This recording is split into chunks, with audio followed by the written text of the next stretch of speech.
Hazrat Ibn Umar radiyallahu anhu states that Hazrat Umar bin Khattab radiyallahu anhu saw that silk robe was selling at the mosque gate. He whereupon submitted, O Allah's Apostle sallallahu alaihi wasallam, I wished you might purchase it and don it on Friday for general people and for the delegates when they come to meet you. Allah's Apostle sallallahu alaihi wasallam said, only he who has no share in the hereafter wears it. Later, some silk robes reached, presented to Allah's Apostle sallallahu alaihi wasallam, and he sallallahu alaihi wasallam granted Hazrat Umar radiyallahu anhu one of them.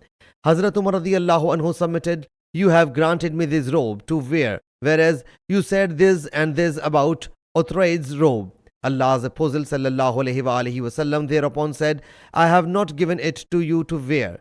So Hazrat Umar radiyallahu anhu gave that robe to his polytheist brother in Makkah Mukarramah to wear. Sahih Muslim Hadees number 5368.